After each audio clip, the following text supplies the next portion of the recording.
All right, welcome everyone. We're going to do a deep dive into one of the biggest parts of the AP seminar course, and that is Performance Task 2. Our goal here is to break down everything you need to know so you can guide your students to success. So let's just start with the number that gets everyone's attention, 35%. That's how much Performance Task 2, the individual research paper and presentation, is worth for your student's final AP score. It's a massive chunk, so understanding its structure is absolutely crucial. To really get a handle on this, we're going to walk through 5 key areas.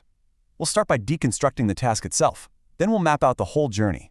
We'll talk about your specific role as a facilitator, master those new AI checkpoints, and then wrap up with some best practices. Okay, let's jump right in.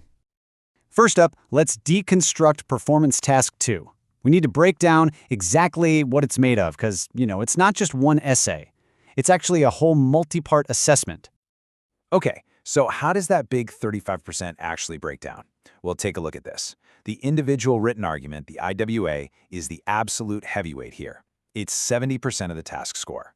That right there tells you and your students where the lion's share of the effort needs to go. And this table gives you the vital stats for each piece.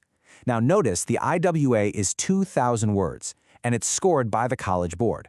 But the presentation and the oral defense, you score those. That's huge. It highlights your direct role in assessing almost a third of this task's total score. Okay, Section 2, Mapping the P2 Journey.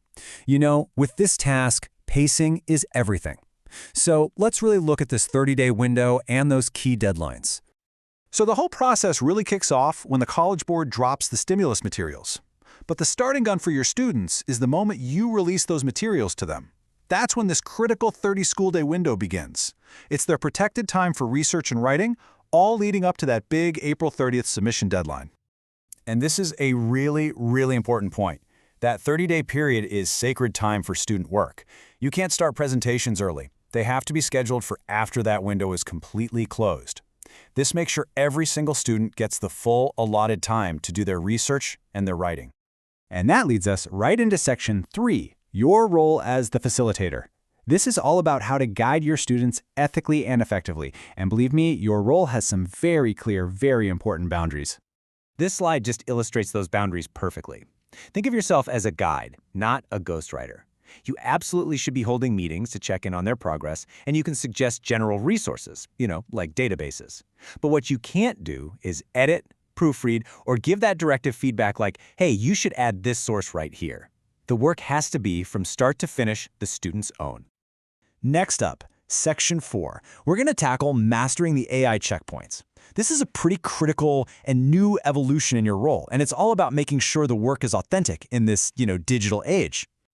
So, the College Board has broken this process down into 3 main parts. You've got 2 conversational checkpoints that happen during the research and outlining phase, and then you have a final review after the student has submitted their paper. So that first checkpoint is really just a conversation. The student brings you a source log, and this can be anything from an annotated bibliography to just a simple chart, and you just talk about their process.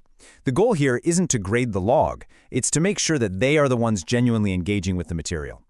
And asking a question like this, it's perfect for that conversation. It forces a level of analysis and synthesis that, a simple AI summary just can't replicate. The way a student explains the nuances here, that's what reveals true understanding.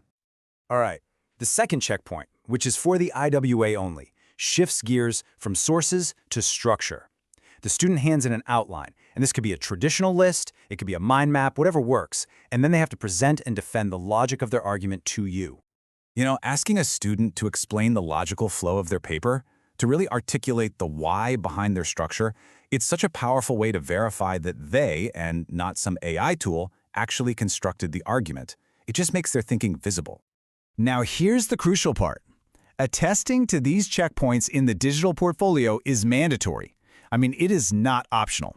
A student will get a score of 0 for the entire task if you don't complete this step by that May 10th deadline. It's that serious. And finally, let's get into Section 5, Best Practices for Success. Now that the rules are clear, let's talk about how to scaffold student inquiry and really set them up to do great work. These strategies are just invaluable.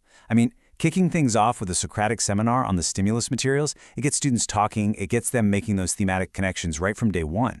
And things like explicitly teaching database skills or providing a structural template for the presentation can really help them organize their thoughts without you telling them what to say. At the end of the day, Performance Task 2 is a marathon, not a sprint. But by really understanding the components, mastering that timeline, and embracing your vital role as a facilitator, especially with these new checkpoints, you can confidently guide your students to the finish line and empower them to create work that is truly their own.